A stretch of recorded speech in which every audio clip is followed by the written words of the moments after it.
Hello everyone, this is Kuldeep Kaur Taliwal and you are watching my channel Kuldeep's Biology। आज का हमारा जो lecture होगा वो मैं चाहती हूँ कि पॉलिनेशन से पहले आप गैमेटोफाइट्स के बारे में, अव्यूल के बारे में, पोलन के बारे में अच्छे से समझ लें और थोड़ा सा मैं इसका कंपैरिजन भी आपको बता दूँगी। तो चलिए कंटिन्यू करते हैं। ओके, ये जो लेक्चर है यंग अव्यूल, जब अव्यूल यंग पोजीशन में होता है, यंग कंडीशन में होता है, तो उसका जो अंदर सेल्स होते हैं उसकी डेवलपमेंट चल रही होती है। तो उस डेवलपमेंट के कारण ही जो उसमें एम्ब्रियो सैक डेवलप होता है, एम्ब्रियो सैक बनता है। जब वो काफ़ी यंग है तो एम्ब्रियो सैक नहीं होगा, तो यहाँ से उसकी जो सिंथेसिस है बनने की स्टार्ट हो चुकी है। जैसे कि इसमें इस डायग्राम में दो सेल्स दिखाए हैं, प्राइमरी पैराइटल सेल्स और मेगास्पोर मदर सेल, दो सेल्स हैं। तो ये समझ लीजिए ये इंटेगुमेंट्स हैं, इंटेगुमेंट्स के अंदर वाला जो पार्ट था, तो ये अव्यूल का वो वाला पार्ट है। अव्यूल के डायग्राम आप माइंड में रखिएगा, अगर आपको नहीं याद तो पिछले वीडियोस देखिए और कहीं से भी अव्यूल की स्ट्रक्चर कीजिए। ओके, तो अव्यूल के अंदर ये तो दो सेल्स होंगे स्टार्टिंग में। पहले जो सेल है एपिडर्मिस के पास वाला, उसे कहते हैं प्राइमरी पैराइटल सेल और नेक्स्ट सेल को कहते हैं मेगास्पोर मदर सेल। तो ये मेगास्पोर मदर सेल के अंदर ही मियोसिस होगी, इसमें होगी मियोसिस। मियोसिस के बाद क्या होता है, एक सेल से 4 सेल बन जाते हैं और इसमें माइटोसिस होगी, एक से सिर्फ 2 सेल्स बनेंगे। प्राइमरी पैराइटल सेल में माइटोसिस होगी और मेगास्पोर मदर सेल में मियोसिस होगी। तो इससे एक से 2 सेल बन जाएंगे, इससे एक से 4 सेल्स बन जाएंगे, जो कि इस डायग्राम में अच्छे से हमें दिख रहा है। प्राइमरी पैराइटल सेल ने आगे 2 सेल्स बनाए और मेगास्पोर मदर सेल जो था उसने 4 सेल्स बनाए। तो ये जो चारों सेल्स हैं ये हमारे लिए इम्पॉर्टेंट है, हमने इसी पे कॉन्सेंट्रेट करना है। और ये प्राइमरी पैराइटल सेल क्या बनाएंगे, ये न्यूसेलस बनाने में हेल्प करते हैं। एक बार ज़रा आप यहाँ से ओव्यूल के स्ट्रक्चर्स को हम रिवाइज कर लेते हैं। ये था माइक्रोपाइल और माइक्रोपाइल के ये जो हैं, माइक्रोपाइल बन किन से रहा है, इंटेगुमेंट से। Integuments, inner integument, outer integuments, दो इंटेगुमेंट हैं इसमें। तो बाइटेगमिक कंडीशन है ओव्यूल की, नीचे वाले इसको चलाजा और ऊपर की साइड माइक्रोपाइल है और ये जो सेंटर में है एम्ब्रियो सैक, हम इसकी डेवलपमेंट देख रहे हैं। जो ऊपर वाला सेल है वो ये वाला पार्ट बना लेगा न्यूसेलस, और जो नीचे वाला सेल है उसने ये सारे का सारा बनाना है। अब हमने यही देखना है कि ये कैसे बनता है, एम्ब्रियो सैक कैसे बनता है। इसे ही हम फीमेल गैमेटोफाइट कहते हैं, फीमेल गैमेटोफाइट, और ये हो गया मेल गैमेटोफाइट। इसके बारे में हम अभी पढ़ते हैं, लेकिन अब पहले हम इसकी डेवलपमेंट देखते हैं कि एम्ब्रियो सैक बनता कैसे है, किन सेल्स से बनता है। ओके, ये जो 4 सेल्स बने हैं, ये तो न्यूसेलस बना लेंगे ऊपर वाले दो। ये जो 4 सेल्स हैं इनमें भी ये ऊपर वाले 3 सेल तो डीजनरेट हो जाएंगे धीरे धीरे। डीजनरेट होने का इनका क्या फ़ायदा, अगर डीजनरेट ही होना तो बने क्यों, ये क्यों बने हैं, ये एनर्जी प्रोवाइड कराएंगे इस डिवेलपिंग सेल को। ये ही एक्चुअल में डिवेल्प होगा एज अ फीमेल गैमेटोफाइट। इसी से पूरा एम्ब्रियो सैक बनेगा नीचे वाले सेल से। इसे हम कहेंगे फंक्शनल एंड मेगास्पोर, और इन तीनों को कहेंगे हम डीजनरेटिव। ये क्योंकि टूट जाएंगे, फाइनली ये टूट के एनर्जी देंगे इस फंक्शनल वाले को। फंक्शनल कौन सा, क्या क्या मीनिंग होता है, जो काम करता है। तो ये फंक्शनल मेगास्पोर एम्ब्रियो सैक बनाएगा। तो हम इस कंडीशन को कह सकते हैं ovule with the megaspore tetrad, क्योंकि ये तो सबके सब मेगास्पोर ही हैं, लेकिन 3 जो ऊपर वाले हैं वो डीजनरेट हो जाएंगे और ये एक ही आगे जाके डेवलप होगा। लेकिन अब जो है ये हैं 1 2 3 4 हैं, 4 के कारण से हम बोल सकते हैं मेगास्पोर टेट्राड। और इस प्रोसेस को, जब मेगास्पोर बन रहा है, उसे हम कहते हैं मेगास्पोरोजेनेसिस। मेगास्पोर का मीनिंग होता है, मेगा का मीनिंग होता है बड़ा। मेगा, एक सेकेंड, आपको दिखाई नहीं देगा क्लैरिटी कम होने के कारण। मेगा का मीनिंग होता है लार्ज, स्पोर का मीनिंग तो आप समझ ही चुके होंगे। तो एक सर्कुलर जो जैसे कि हमने पहले पोलन पढ़ा है, तो इसका मीनिंग जिससे आगे कोई बॉडी कंप्लीट बन रही हो। तो आगे का वर्ड जो है जेनेसिस, जेनेसिस का मीनिंग होता है सिंथेसिस, इसका मीनिंग होता है सिंथेसिस। ठीक है, हमने देखा, अब हमने इसमें क्या देखा, यंग व्यूल था पहले, तो उसमें दो सेल थे, प्राइमरी पैराइटल सेल और megaspore mother cell. Primary parietal cell 2 में डिवाइड हुआ और मेगास्पोर मदर सेल 4 में डिवाइड हुआ। 4 में से भी जो एक फंक्शनल है, ये आगे जाके बनाएगा एम्ब्रियो सैक। अब हम उन्हीं सेल्स को जहाँ पर थोड़ा ड्रॉ कर लिया है मैंने, तो ये मान लीजिए जो हमारा फंक्शनल था और ये 3 ऊपर वाले जो डिजनरेट हो रहे हैं, इसीलिए इनका जो साइज़ भी काफ़ी थिन बनाया है यहाँ पे। तो ये जो थिन वाले हैं ये तो धीरे धीरे डिजनरेट हो रहे हैं, तो और एनर्जी प्रोवाइड कर रहे हैं नीचे वाले को। अब हम इसे कहेंगे फंक्शनल मेगास्पोर। और फंक्शनल मेगास्पोर क्या करता है, एनर्जी लेकर, इतनी एनर्जी उसने क्या करनी है, इस एनर्जी से होगा क्या कि ये एक सेल 2 में डिवाइड हो जाएगा, 2 से 4 में और 4 से 8 में, टोटल 8 सेल्स बन जाएंगे। और 8 सेल्स हमने कहाँ पर देखे थे, एक बार वापस से पीछे जाते हैं। ये देखिए, जहाँ पर हमने देखा था कि अब्यूल में टोटल 8 सेल्स होते हैं। एक तो एग होता है, 2 सिनर्जिड, 2 पोलर न्यूक्लियाई होते हैं और 3 एंटीपोडल। तो ये 3 हो गए, टोटल 6 और 7 8, टोटल 8 सेल्स बन रहे हैं एम्ब्रियो सैक में। कहाँ से आइए, मेगास्पोर से। और कैसे बने, इसमें भी मियोसिस हो गया, इसमें भी मियोसिस हो गया, इससे 4 सेल्स बने, इससे 4 सेल्स बने। ये कैसे, ऐसे कह लो कि डिवीजन जो होती गई न्यूक्लियस में, एक से 2 बने, 2 से 4 आगे आगे, तो डिविजन्स के बाद टोटल 8 सेल्स हो गए। और 3 सेल्स जो हैं इधर को माइग्रेट कर गए और 3 सेल इस पोल में, इस डायरेक्शन को माइग्रेट कर गए और 2 सेल्स जो हैं सेंटर में रह गए, उन्हें हम कहेंगे पोलर न्यूक्लियाई।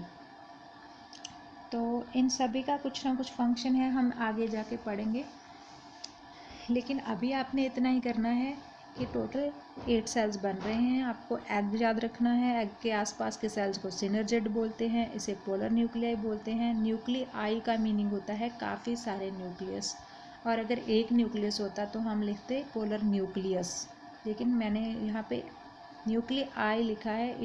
इसका मीनिंग ये हुआ कि ये काफ़ी सारे हैं नंबर में। तो ये हो गया हमारा कैसे डेवलपमेंट होता है एम्ब्रियो सैक का। अगर आप डायग्राम्स प्रैक्टिस करेंगे तो आपको ये बहुत इजी लगने वाला है कॉन्सेप्ट। अगर आप डायग्राम्स को स्किप करोगे या सोचोगे कि थ्योरी पढ़ के मुझे समझ में आ जाएगा, तो समझ में नहीं आएगा। आप प्रैक्टिस कीजिए डायग्राम्स को और उन्हीं में से समझिए।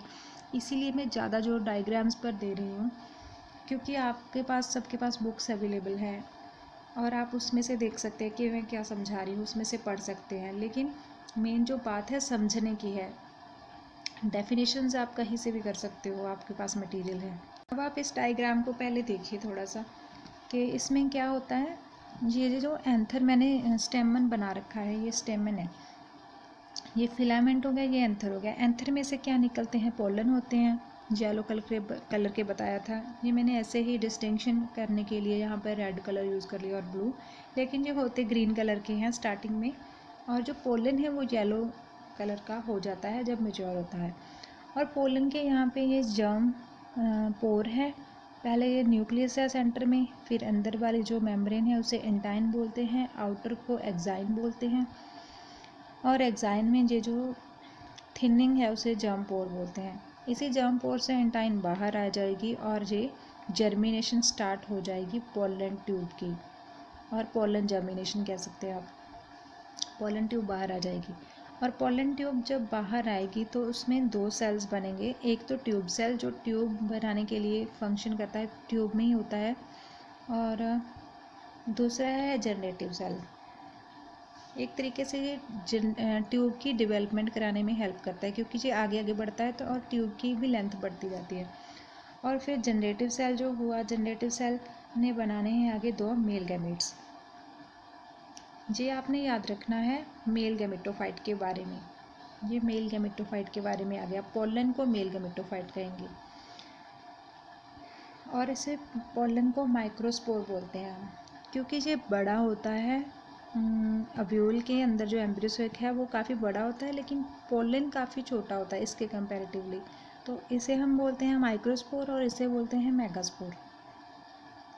एम्ब्रियोसेक को बोलेंगे मेगास्पोर, इसे बोलेंगे माइक्रोस्पोर। तो आई थिंक आपको समझ में आ गया होगा जी कि कैसे पोलन ट्यूब बाहर आती है और जनरेटिव सेल बनता है। जनरेटिव से 2 मेल गैमेट्स बनते हैं। आगे आप देखेंगे कि कौन सा गैमेट कहाँ फ्यूज़ कर रहा है, और ट्यूब सेल जो है ये डिजनरेट हो जाएगा बाद में, और ये भी एनर्जी प्रोवाइड करेगा इन गैमेट्स को। तो इस स्ट्रक्चर को मैंने आपसे पहले ही डिस्कस कर लिया था कि आपको याद रखना है न्यूसेलस पेराइटल सेल से बना था, और मेगास्पोर्स सेल से ये एम्ब्रियोसेक बन रहा है। 8 सेल्स बन रहे हैं, आसपास इंटेगुमेंट से कवरिंग हुई है। यहाँ पर फर्निकल होगा, फर्निकुलस। तो आपको ये मेन पॉइंट्स याद रखने हैं। तो आगे हम थोड़ा सा कंपैरिजन कर लेते हैं कि मेल गैमेटोफाइट और फीमेल गैमेटोफाइट में डिफरेंस क्या है। ओके, फर्स्टली ये जो मेल गैमेटोफाइट है उनका ओरिजिन कहाँ हुआ था, फीमेल गैमेटोफाइट का ओरिजिन, और बनते कहाँ पे हैं आप ये कह लें। मेल गैमेटोफाइट हम कैसे कह रहे हैं, पोलन को। पोलन कहाँ से निकले थे, स्टेमन के जो ऊपर एंथर था, एंथर लोब में पोलन थे। तो पोलन कहाँ पे बनते हैं, एंथर लोब में बनते हैं। और अगर देखें फीमेल गैमेटोफाइट कहाँ पे बनता है, formed in the nucleus of अव्यूल।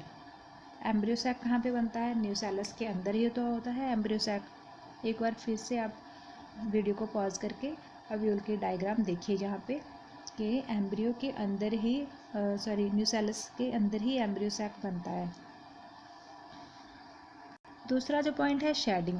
अगर पोलन मैच्योर हो जाते हैं, येलो कन्वर्ट हो जाते हैं, और आप कह लें कि पहले ग्रीन थे वो, तो जब मैच्योर होंगे तो बाहर तो आएंगे। अगर बाहर नहीं आएंगे तो पॉलिनेशन कैसे होगा। तो इनकी शेडिंग हो जाती है, लेकिन कि इसका मीनिंग ये रिलीज़ होते हैं एक पार्टिकुलर टाइम पे। लेकिन एम्ब्रियोसेक तो वहीं पर रहता है कि पोलन ट्यूब ही वहाँ तक जाएगी, इसीलिए वो रिलीज़ नहीं होता, वो अपनी जगह पर ही टिका रहता है यूजुअली। और पोलन ट्यूब मेल गैमेटोफाइट में तो बनेंगी, क्योंकि उसमें पोलन है। तो इसमें तो पोलन ही नहीं है, तो पोलन ट्यूब कहाँ से बनेंगी, तो इसमें नॉट फॉर्मड आ जाएगा। फीमेल गैमेटोफाइट में पोलन ट्यूब नॉट फॉर्म, इसमें पोलन ट्यूब नहीं बनती। आगे का पॉइंट है number of cells. Number of cells male gametophyte में 3 हैं और इसमें 8 हैं, जो कि हमने पहले ही देख लिया है। एक ट्यूब सेल था, 2 जनरेटिव मेल गैमेट्स बन गए थे। जनरेटिव सेल ने 2 मेल गैमेट्स बनाए थे। तो एंड में जो हमें डायग्राम मिली थी उसमें 3 सेल्स थे, लेकिन इसमें जो हमने डायग्राम देखी है उसमें 8 सेल्स हैं टोटल। 3 तो एग अपरेटस में हो गए, 3 एंटीपोडल हो गए और 2 पोलर न्यूक्लियाई हो गए। और फंक्शन जो है दोनों का ही फ्यूज़ करना है। पोलन का फंक्शन है एग के साथ फ्यूज़ करना, और एग का फंक्शन है पोलन के न्यूक्लियाई के साथ फ्यूज़ करना, और फाइनली जाइगोट बनाना। और ये फ्यूज़न का जो पॉइंट है आपको अच्छे से समझ में आएगा आगे जब हम फर्टिलाइजेशन को डिस्कस करेंगे। अब आप पहले लेते हैं हम माइक्रोस्पोरोजेनेसिस और मेगास्पोरोजेनेसिस। इसका मीनिंग मैं पहले ही बता के चुकी हूँ कि माइक्रोस्पोरोजेनेसिस का मतलब होता है कि माइक्रोस्पोर की सिंथेसिस हो रही है। अगर मेगास्पोर की सिंथेसिस हो रही है तो उसे कहेंगे megasporogenesis. Synthesis of microspore is called microsporogenesis. तो आप ऐसे डेफिनेशंस बना सकते हैं, और डेफिनेशंस आपको बुक में भी मिल जाएंगी। लेकिन मेरा जो मेन एम है आपको पढ़ाने का, आपको कॉन्सेप्ट क्लियर करवाना है। और यहाँ पे पहले क्या होता है, जब माइक्रोस्पोर की सिंथेसिस होती है, माइक्रोस्पोरोजेनेसिस होती है प्रोसेस, तो उसमें माइक्रोस्पोर मदर सेल होता है एक, जो हमने पढ़ा था उसमें एंथर का स्ट्रक्चर जिसमें मैंने करवाया था वहाँ पे पढ़ा था। माइक्रोस्पोर एंजियम में माइक्रोस्पोर मदर सेल्स थे। तो उसमें क्या होता है, उस एक सेल में म्यूसिस होती है। म्यूसिस होने के बाद माइक्रोस्पोर टेट्राड बनते हैं। माइक्रोस्पोर टेट्राड जो बनते हैं उनमें से 4 माइक्रोस्पोर सेपरेट हो जाते हैं, और चारों मोस्टली फंक्शनल होते हैं, और ये हैप्लॉइड होते हैं।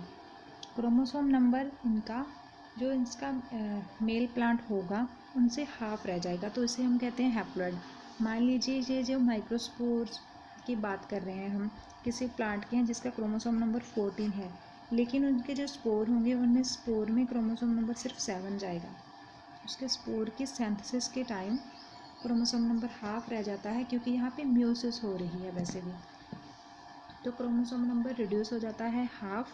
तो इससे हम कहते हैं हैप्लॉइड कंडीशन।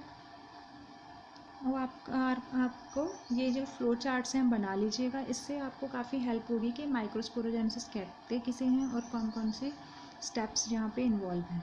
और अब हम फोकस करते हैं मेगास्पोरोजेनेसिस पे, जहाँ पे आर्किस्पोरियल सेल्स होते हैं। मेगास्पोरोजेनेसिस में आर्किस्पोरियल सेल्स होते हैं और उसमें से दो सेल्स बनेंगे, प्राइमरी पैराइटल सेल और इनर प्राइमरी स्पोरोजेनस सेल्स। तो जो प्राइमरी पैराइटल सेल होंगे वो तो न्यूसेलस बना लेंगे और इनर प्राइमरी स्पोरोजेनस सेल में म्यूसिस हो जाएगी। म्यूसिस से 4 हैप्लॉइड मेगास्पोर बन जाएंगे और वो जो 4 हैप्लॉइड मेगास्पोर होंगे उनमें से ऊपर वाले 3 तो डिजनरेट हो जाएंगे। लोअर मोस्ट जो फंक्शनल बच जाएगा, जो कि हमने डायग्राम्स में ऑलरेडी कर लिया है। इसी के बारे में वो डायग्राम्स दिखाई थी, वही मैं फ्लो चार्ट से बताने की कोशिश कर रही हूँ। आई होप आज का वीडियो आपको समझ में आया होगा। अगर समझ में आया है तो प्लीज़ लाइक का बटन ज़रूर दबाइएगा, और अगर समझ में नहीं आया तो डिसलाइक भी कर सकते हो। अगर आपको कोई क्वेरी है तो कमेंट सेक्शन में लिखिए, और अपना ध्यान रखिए। वीडियो देखने के लिए शुक्रिया। Bye bye.